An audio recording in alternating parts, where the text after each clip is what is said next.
자연스럽게 이제 그러면 성경이 동성애를 죄라고 네. 얘기하고 있는데 그럼 우리는 교회 공동체 안에서 그러면은 우리 본인이 동성애자라고 고백하는 그리스도인들 혹은 아직은 비그리스도인일 수도 있죠. 그런 분들을 우리는 어떠한 자세와 마음 자세로 태도로 우리가 되어야 되는가 이 부분이 자연스럽게 넘어왔네요. 네, 저 같은 경우 이제 청년 사역하면서 한 그 흑인 청년이 네. 예, 동성애자였어요.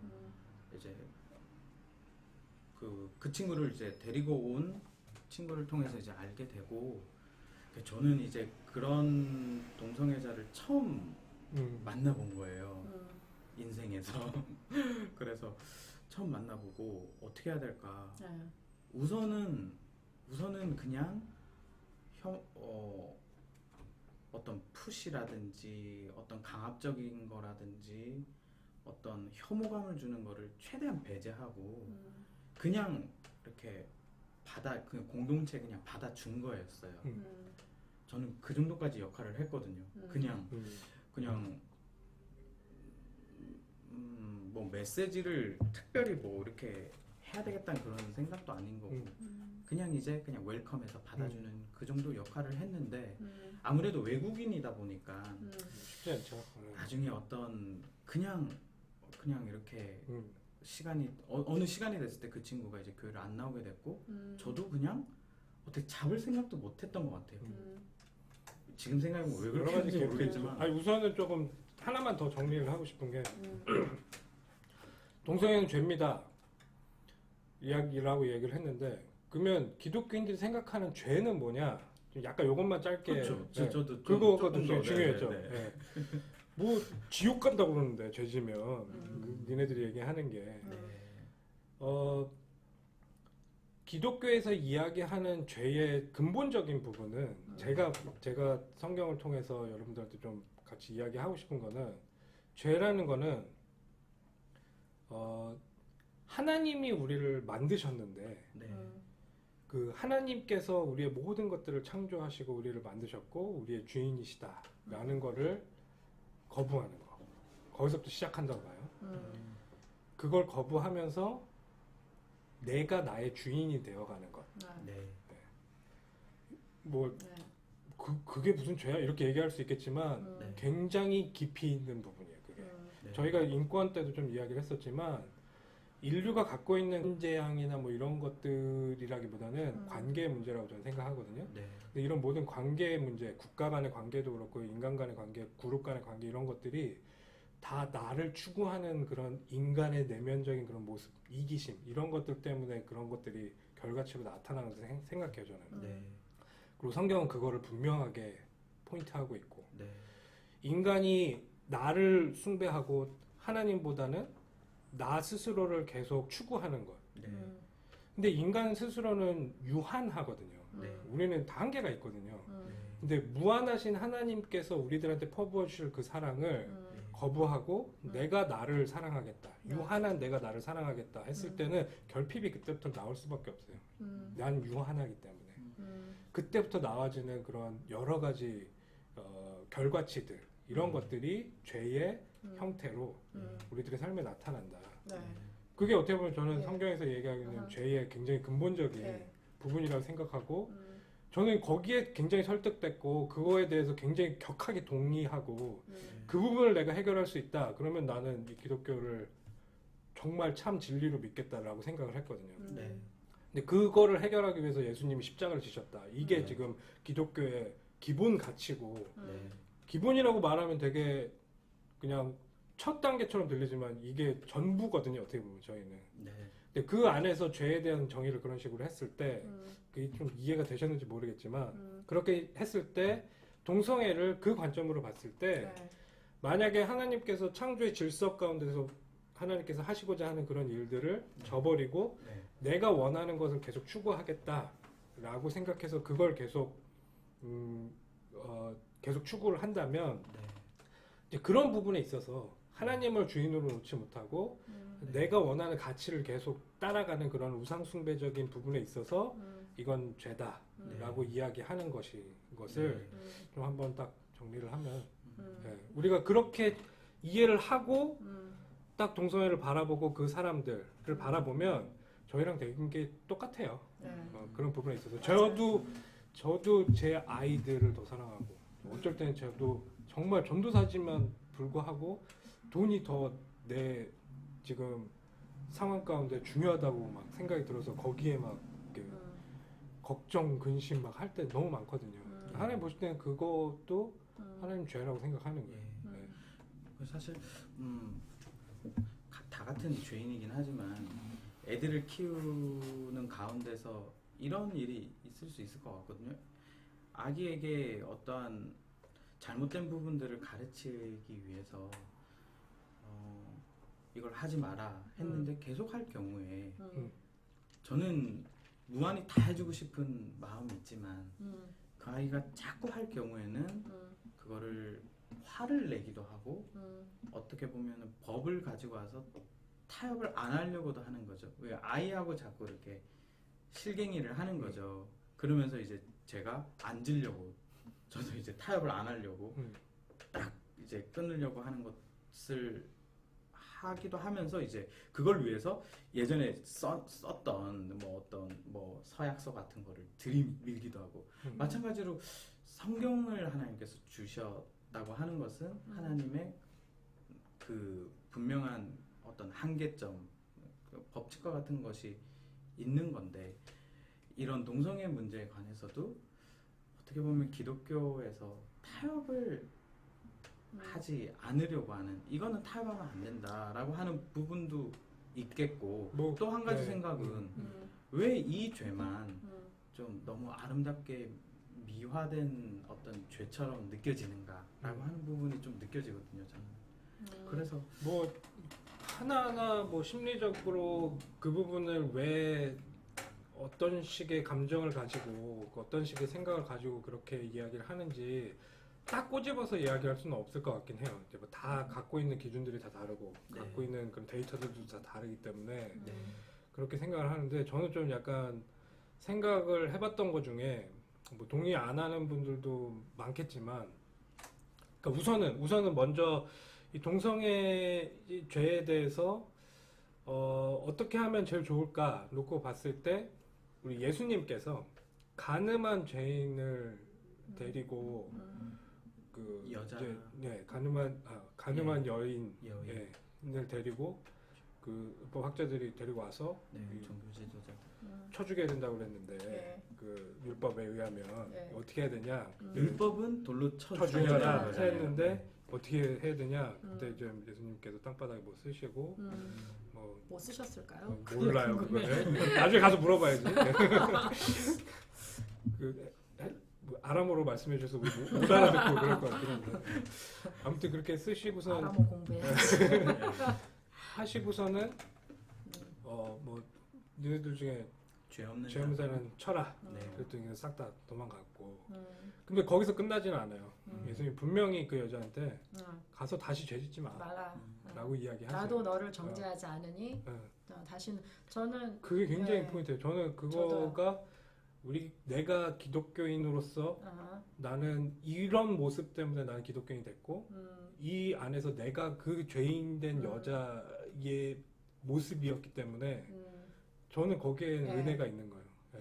저도 그것이 정말 예수님이 너무너무 잘 보여주신 정말 샘플이라고 생각하는 게 예수님 충분히 정죄하실 수 있죠. 죄가 없으신 분이고 하나님의 아들이고 하나님이시잖아요. 근데 분명히 뭐라 그랬냐면서 어제 사실 그 말씀을 제가 다시 찾아봤어요. 근데 나도 그러니까 너를 정죄하던 사람이 어딨니? 나도 너를 정죄하지 아니하니 이제는 가서 다시는 죄를 짓지 마라. 근데 그 말은 결국 뭐냐면 우리들도 예수님이 그렇게 보여주신 그 태도와 마음가짐 속에서 우리들도 동성애든지 사기치는 사람이든지 거짓말하는 사람이든지 뭐 수군수군 하고 당을 짓던 사람이든지 그 사람들을 바라볼 때 정죄하지 아니하노니라는 마음을 저희가 가져야 된다고 생각하는 게 왜? 우리도 하나님 심판 때 쓸 사람들이고 네. 내가 저 사람 내 이웃 형제들한테 어떻게 했던 그 선악간의 그 행위들이 반드시 드러나서 우리도 심판받을 사람들이잖아요. 네. 근데 우리가 여기서 만약에 뭐 진짜 손가락을 이렇게 해가지고 손가락질을 하지 않지만 마음속으로는 저 사람들을 손가락질하는 그 마음속의 손가락질 자체도 이제 하나님 앞에 갔을 때는 다 드러난다고 했거든요. 그러니까 우리가 정죄받지 않으려면 예수님이 보여주신 그대로 우리도 동성애의 죄를 짓는 사람이나 나나 별로 다를 바가 없구나라는 측은하고 긍휼하고 예수님이 보여주신 그 사랑의 마음을 갖고 그들을 우리가 대해야 될 것 같아요. 네. 저는 이제 케빈 전도사님 말씀을 잘 이해하고 하는데 이제 한 가지 드는 질문이 이제 바로 그 부분이에요. 가서 죄를 짓지 마라. 예수님도 얘기한 죄를 거예요. 짓지 말아라고 하고 그 내용을 또 성경에 담아 두셨다는 거는 하나의 샘플처럼 이것도 죄니까 조심해라라고 한 부분에서 동성애는 죄입니까를 왜 말할 수는 없을까요? 라고 하는 질문이 생기는 거예요. 죄라고 말하면 안 되나요? 라고 하는 거죠. 그래서 아까 저희가 같이 공감을 한 건 죄입니다. 우선 죄인데요.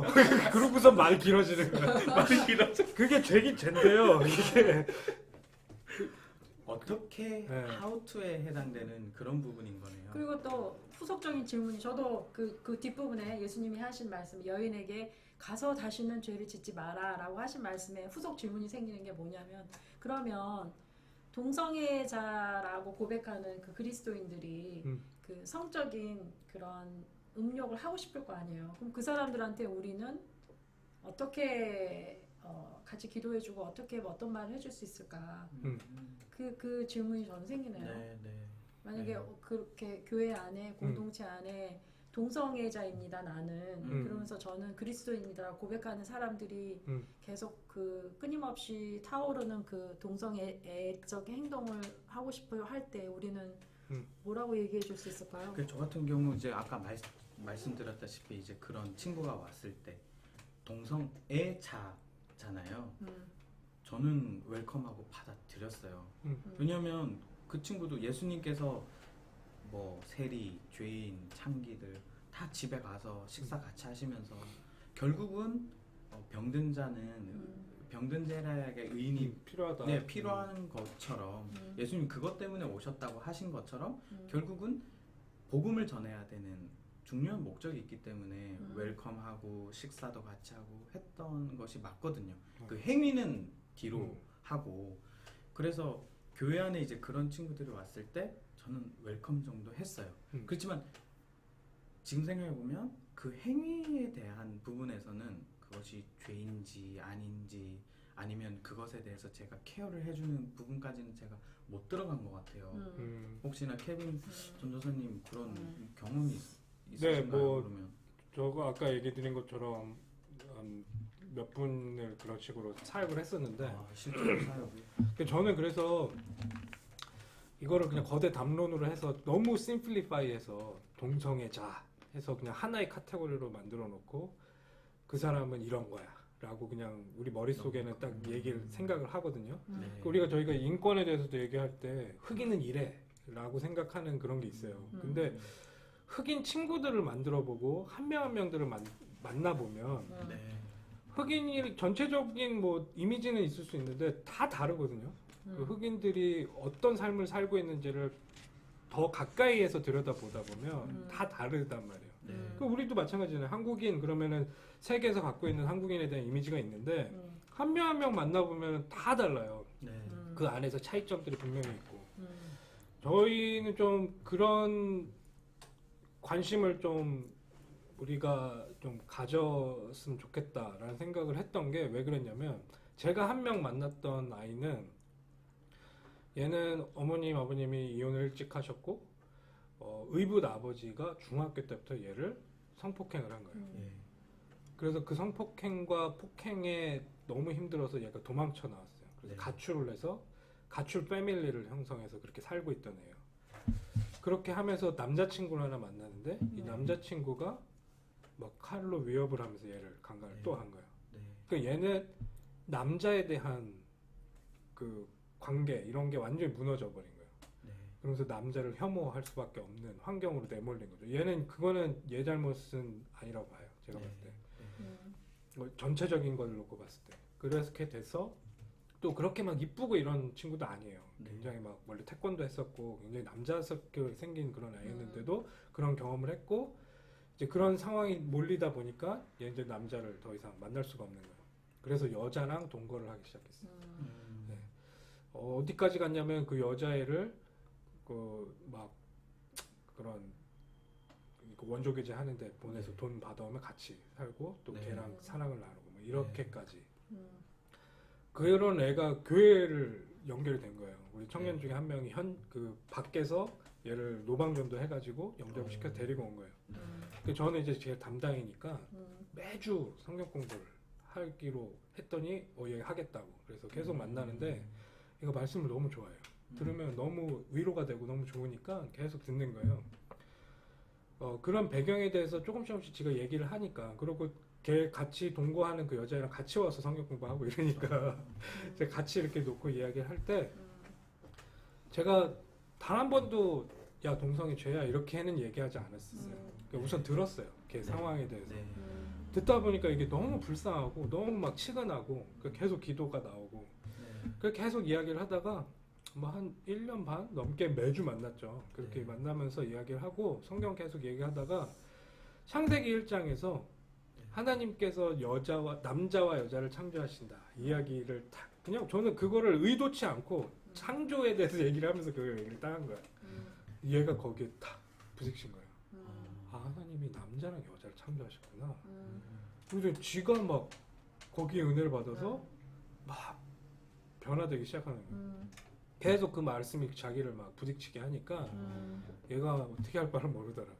그러더니 전사님 저 이제 뭐 결단했어요. 그러면서 네. 뭐 하나하나 자기가 삶을 정리를 하고 뭐 여러 가지 것들 다 정리하고 이제 자기 이제 그런 여자애랑 그런 거 관계 안 하겠다고 그거 정리하고서 나중에 막 저한테 저 남자친구 생겼어요 하면서 막 밥 사달라고 그러고 그 정도로 이렇게 좀 많이 회복되고 막 감사합니다. 굉장히 많이 변화된 그런 사건이 있었는데 뭐 저는 뭐 하나님이 다 해놓으시고 그걸 보게 하셨다는 거에 저는 되게 감동이 있었던 게 그 영혼에 대한 관심이 되게 중요한 것 같아요. 그러니까 내가 만약에 얘는 동성애자고 이걸 어떻게든 내가 고쳐야 되는데 하고선 내가 다가갔으면 얘가 갖고 있었던 그 상처 가운데서 남자 그리고 권위 뭐 이런 거에 대한 것들이 거기에 딱 발동해가지고 얘는 더 튕겨 나갔을 거라는 생각이 나중에 해보니까 들더라고요.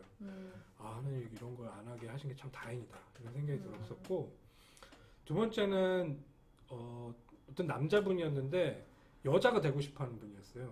이분. 그래서 여장을 하고 다니시고 실제로. 근데 네. 어렸을 때 사진을 보니까 어렸을 때부터 굉장히 여성스러워요. 그리고 그런 분들이 있어요. 네, 좀 진짜 너무 여성스러운 여성스럽고 자기가 어렸을 때부터 자기는 여자여야만 한다고 생각을 하고 살아온 거예요. 이분 같은 경우에. 이것 때문에 너무 고생을 하고 아무것도 못하는 거예요.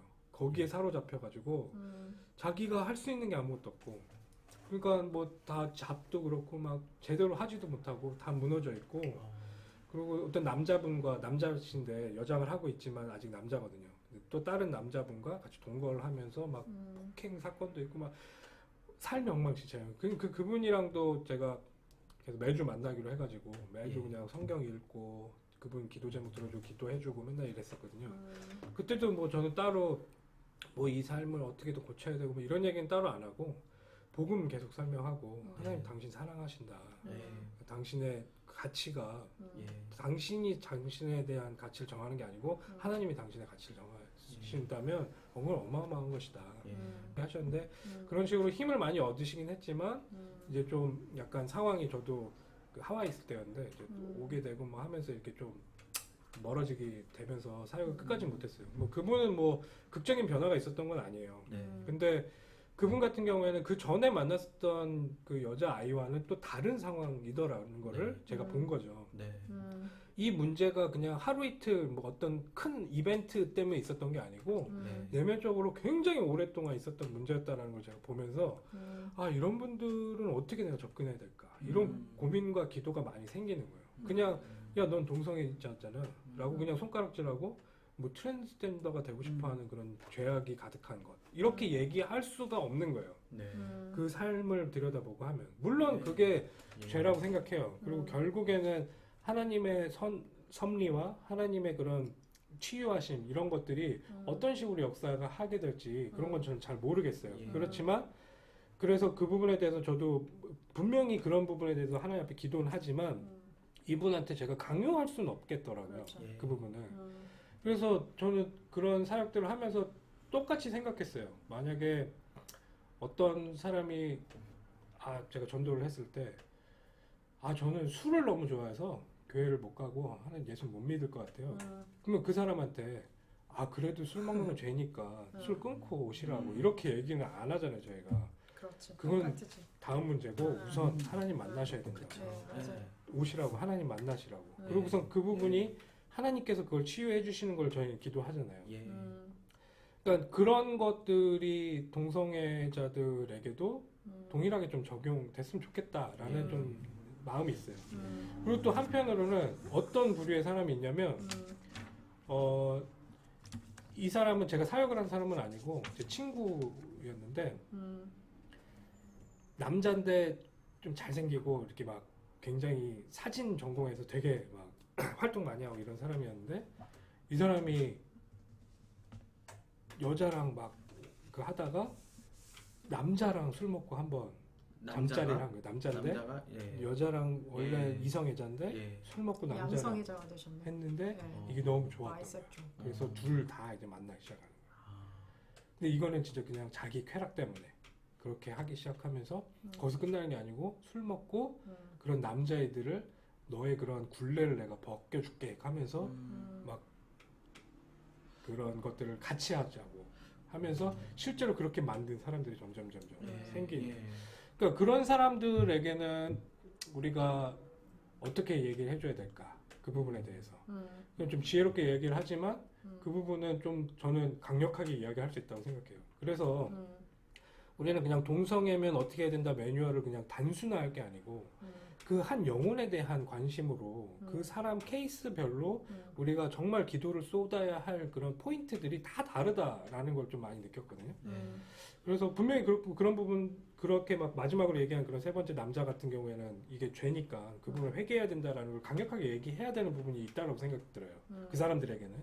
하지만 그 전에 있었던 그런 두 분들 같은 경우에는 원체 먼저 갖고 있는 상처나 그런 본인이 그렇게 무너질 수밖에 없었던 것들이 있기 때문에 이제 그런 부분에 대한 이해와 그런 것들 안에서 이제 하나님께서 하시는 그런 말씀 가운데서의 치유들 이런 것들을 좀 기대하는 게 좀 우리들한테 필요하다라는 생각이 들고 그러다가 보니까 저희 남침내 교단 저희 학교가 다 남침내 교단 소속이잖아요.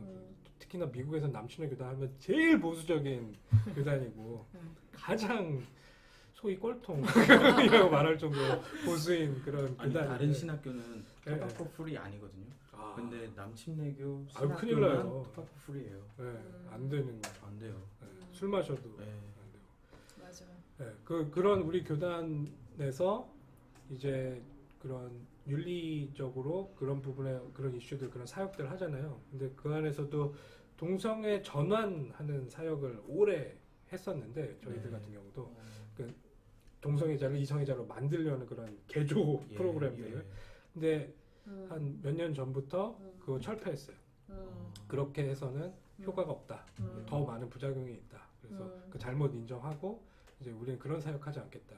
그 대신에 좀 약간 대안으로 떠오르는 게 그런 동성애자지만 정말 하나님의 은혜 가운데서 이게 정말 하나님께서 보시기에 영리구나. 하지만 내 마음에 욕망이 있지만 내가 이거를 절제하면서 살겠다. 그래서 독신으로 살고 이런 분들도 있어요. 그래서 아까 지금 제가 조금 전에 던졌던 그 예수님이 다시는 너 죄 짓지 마라라고 가늠한 여자한테 말을 했듯이 그러면 지금 케빈 전도사님이 잘 정리해 주셨는데 그 뒷부분에 그러면은 지금 자기는 동성애 경험이 있고 나는 동성애자이지만 나는 크리스찬이다 나는 그리스도인이라 고백한 사람들한테 우리가 어떻게 독려해 줄 수 있는가 그 질문이 저는 되게 많이 좀 생각해 봤거든요. 근데 사실 저희가 섬기고 있는 한인 교회 안에서는 이렇게 못했어요. 굉장히 오래 많이 섬겨왔는데 나는 동성애자입니다라고 고백하는 한인들은 그렇게 많지 않은 것 같고 지금 현재 한인교회의 어떤 그 현재 모습은 약간 소셜 미디어나 이런 쪽에서 동성애에 대한 권리를 목소리 높여 주장할 뿐이지 네. 교회라는 공동체 안에서 자기의 정체성을 드러내면서 하는 거는 아직까지는 우리 피부로 와닿는 그런 거는 아직은 아닌 것 같아요. 그래서 지금이 사실 우리 그리스도인들이 좀 어떻게 준비를 해야 되는가를 우리가 조금 면밀히 생각해 볼 시기라고 저는 생각하거든요. 네. 근데 전도사님이 얘기하신 것처럼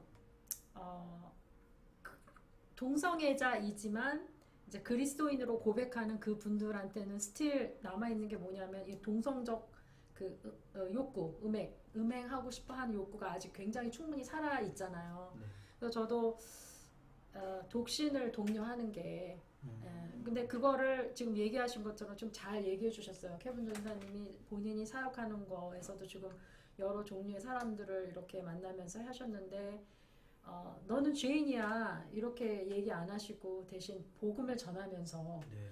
복음이 그들을 타치하고 복음이 그들을 힐링하게 만들고 복음이 정말 메인이었던 눈을 뜨게 하고 말씀이 그러니까, 해결하실 수 있도록. 하나님이 일하실 수 있게끔 하신 이거는 저는 정말 너무 좋은 거라고 생각하고 네. 우리들도 그렇게 따라가야 될 모범 케이스라고 저는 생각하거든요. 네. 그거 보셨죠? 그 남침교회 연례 컨퍼런스에서 그 러셀 모어라시는 분이 30몇 년 동안 본인이 그 엑스-게이 무브먼트라는 그러니까 성 지향을 바꾸는 거를 너무 강압적으로 계속 푸시해 왔는데 효과가 없었다. 그런 거 그게 이제 기사 난 걸 본 적이 있었는데 거기서 우리가 하나 얻을 수 있는 교훈은 저는 그 용기도 되게 좋다고 생각해요. 본인이 네. 열심히 말씀으로 이렇게 하다가 본인들이 오류나 실수로 이렇게 얘기하는 그 자체도 저는 참 큰일이라고 생각을 하는데 우리가 힘으로 뭐를 자꾸 성 지향을 바꿔버리려고 하고 계속 그 사람들을 푸시하고 이렇게 하면서 오는 그 부작용이라고 생각을 하거든요. 네. 네. 근데 전도사님이 지금 본인의 경험담을 나눠주면서 결국은 하나님의 능력은 저는 분명히 바꿀 수 있다라고 생각하고 우리가 살아가는 이 지금 현재 이 공간이 아직 이미 하고 already not yet이잖아요. 그러니까 우리는 은혜를 입었고 우리는 성령의 능력을 우리는 경험을 한 사람들이지만 완전히 구속된 이 몸을 벗어나지는 우리가 못했잖아요. 네. 그러니까 그거를 생각을 한다면 하나님의 능력은 분명히 워킹할 거고 네. 하나님의 성령의 그 능력은 분명히 그 동성애에서 탈피하고자 하는 사람들한테 분명히 능력을 주실 텐데 그걸 우리가 하려고 하지 말고 우리가 푸시하지 말고 성령이 일할 수 있도록 우리가 그 자리를 내어주면서 그 시간이 언제 될지는 몰라요. 예, 그렇지만 우리의 애티튜드들이 이렇게 정죄하는 말이나 눈빛이나 사실 말을 안 한다고요. 그들이 모를 것 같지 않아요. 다 느껴요. 우리 맞아요. 영물이기 때문에 맞아요. 눈빛이라든지 어떻게 추릿하고 그런 거 다 느끼거든요. 근데 좀 다양한 스펙트럼 안에서의 그 소수자들을 향해서 우리가 획일적으로 일률적으로 이렇게 막 푸시하고 이런 것보다는 지금 얘기하신 거에 정말 많은 것들이 이렇게 묻어 나왔어요. 이렇게 그 사람의 처한 그 케이스가 뭔가를 면밀히 관찰하면서 그 영혼을 사랑하는 마음으로 기도하면서 이 사람들한테 내가 어떻게 접근을 해야 되겠다라는 것들이 저는 획일적이지 않을 거라고 생각해요. 네. 그래서 그러한 것들을 우리들이 해야 되지 않나. 네. 저는 그렇게 생각해요. 준 전도사님 말씀하신 대로 말씀이 말씀되게 하는 그 네. 작업들이 어떻게 보면 유일한 해결 방법일 수 있는데 근데 그 앞서서 그 전에 그 문턱이 너무 뭐 이미지라든지 너무 높을 수 있는 거죠. 그들에게. 네. 예를 들면 아까 케빈 전도사님 말씀하신 대로 우리가 기독교에서 동성애자들에게 이것은 죄다 라고 하면은 맞아요. 또 내지 그런 네. 반대 집회 네. 한국에서 보면은 반대 집회 같은 데 보면 어떤 단체인지는 모르겠지만 폭행도 가하고 뭐 그렇게 하면 그 친구들이 교회에 올 수 있겠냐라고 하는 거죠. 이미지 자체도 요즘 뭐 대립된 구조로 보이잖아요. 확실히 동성애 쪽 하면 좀 반대적인 거는 기독교 기독교는 사실 그게 아닌데 은혜의 종교고 또 하나님의 말씀으로 얼마든지 회복이 가능한 그런 부분이 있는 건데 이게 너무 혐오감이 조성되고 그래서 이제 그 문턱이 후에 너무 높아. 문턱이 너무 높은 것 같아요. 그래서 저는 생각을 해본 게 이게 한국에는 이게 노방전도가 한때 이게 효과적이었다 해가지고 뭐 했었잖아요. 근데 사실은 관계전도도 참 중요하거든요. 관계전도라고 하는 거는 결국은 상대방과의 어떤 신뢰가 형성이 되고 그러고 나서 이제 복음을 전할 수 있는 그런 방법인데 노방전도는 뭐 예수 천당 불신조 그것조차도 혐오감이 있잖아요. 서울역 앞에서나 마찬가지로 어떤 그런 곳 앞에서 반대 집회를 여는 것 자체가 오히려 기독교의 어떤 문턱을 더 이렇게 높게 만드는 그게 아닌가. 그거를 케빈 전도사님 우려하시는 부분 네, 뭐 있으신 네. 거잖아요, 그죠? 좀 오해시키는 맞아요. 거를 우리는 좀 줄이는 게 네. 네, 너무 물론 그분들의 마음 이해는 해요. 네. 그리고 아까 또 되게 이게 또 나중에는 이 이슈가 처음에도 얘기하셨지만 차별금지법이나 뭐 이런 것들과 다 맞물려 있잖아요. 네. 이제 뭐 그런 이슈를 가지고 다시 또 얘기할 수 있는 기회가 있을지 모르겠지만 그러면 그런 거 안에서 우리의 권리이기도 하고 또 모든 사람들이 자유라는 것을 지켜나가는 거에 있어서 그게 훨씬 더 우리들한테 이롭기 때문에 그걸 어떻게든 우리가 목소리를 내서 하는 것들 이런 것들이 중요한데 그런 사회적인 가치를 우리가 중요하게 지키고 우리들의 위치를 중요하게 생각하는 것보다 예수님이나 초대 교회 사람들은 뭐를 더 중요하게 지키려고 생명을 걸었었는지 이거는 좀 고민해봐야 되는 문제긴 해요.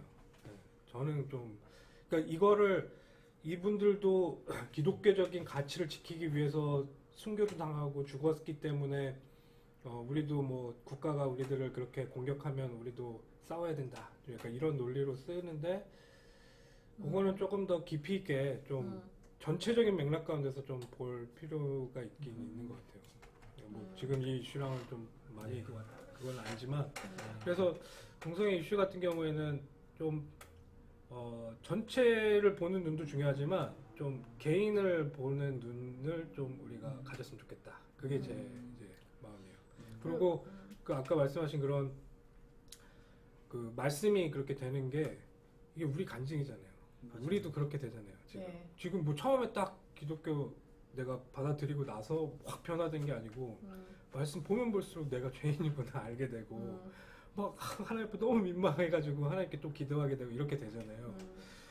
하나님 그렇게 일하시는 걸 우리가 지금 맛보고 있기 때문에 이 대상자들도 어떤 위치에 있는 대상자들도 다 그런 맛을 볼 수 있도록 인도해 나가는 게 우리들한테 좀 필요한 수준이에요. 그리고 또 그 문턱을 낮추는 그거가 저는 정말 이렇게 양면처럼 동성애자들이 해야 될 부분들이 있지만 우리 그리스도인들이 해야 될 일들이 분명히 있어요. 얘기하신 것처럼 그 관계, 그러니까 좋은 관계를 빌드업을 해놔야 정말 그 동성애자를 우리가 만났을 때 정말 성령이 자유롭게 일하실 수 있도록 우리가 우리 자신을 내어드릴 수 있는 거지.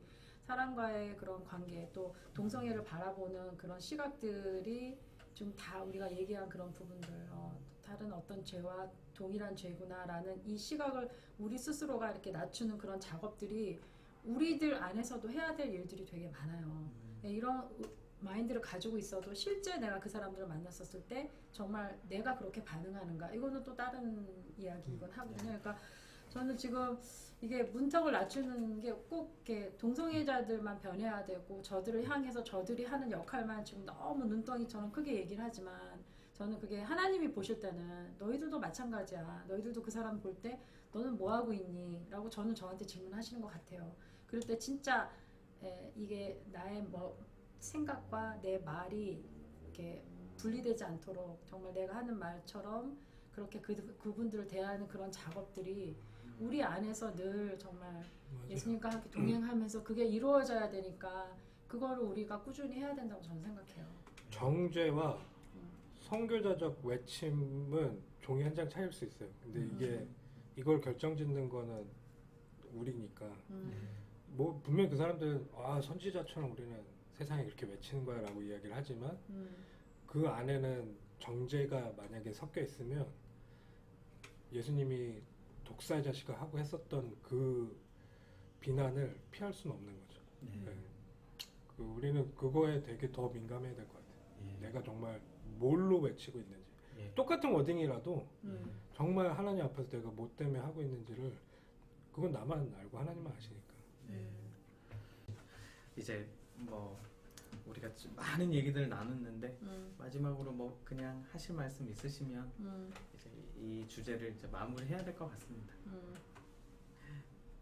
제가 이제 뭐 계속 저 똑같은 얘기 하는 것 같아요. 그러니까 동성애 죄는 맞아요. 죄 맞고 오해하지 마세요. 죄 맞습니다. 네, 죄 맞는데 거기에서 그냥 죄입니다. 저건 죄입니다 해서 끝나지 않았으면 좋겠다. 네. 그 죄를 나도 짓고 있는 죄와 동일한 죄로 인식하는 것. 그리고 정말 그 사람의 영혼을 놓고 좀 더 약간 그 한 영혼을 좀 집중해서 그 사람이 왜 그렇게 됐고 그 과정 가운데 어떻게 됐는지 다 다르거든요. 그걸 다 똑같이 취급할 수가 없거든요. 그런 부분에 의해서 그거에 맞춰서 하나님께 지혜를 구하고 말씀하신 대로 그게 관계를 맺는 정말 진정한 관계를 맺는 그런 모습이라고 생각이 들어서 저는 좀 그렇게 생각을 좀 다 같이 했으면 좋겠다. 그런 일반인들이 갖고 있는 그런 오해들을 우리가 더 가중시키지 말고 진짜 기독교의 가치에 대한 설명을 하기 위해서 그 질문에 말리지 말자.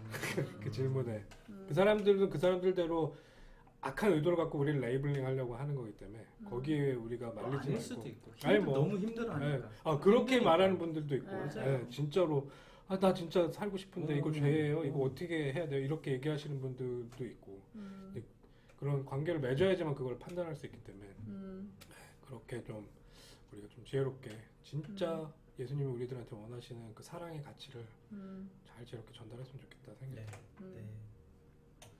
저희들한테 정말 이렇게 사랑하라고 얘기하셨을 때는 사랑하는 대상이 동성애자이던 이성애자이던 양성애자이던 우리는 다 그 사람이 누구든지 간에 사랑해야 될 것 같아요.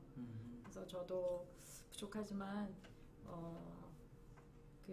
그냥 있는 그대로의 그분들의 모습을 받아들이면서 또 내 안에 있는 죄 이런 것들을 좀 들여다보면서 정말 같이 죄인이지만 정말 우리 은혜 받은 용서받은 죄인으로서 이렇게 마지막까지 계속 섬기기를 원합니다. 저는 뭐 우시는 건 아니지. 눈시울이 그냥 눈이 반짝반짝 오늘도 좀 정말 의미 있는 대화를 나눈 것 같아요. 우리 다음 또 주제에 또 있으니까 또 오늘 너무 수고하셨고요. 다음 시간에 또 만나 뵙도록 하겠습니다. 전사님도 수고하셨습니다. 네, 수고하셨어요. 수고하셨습니다. 바이.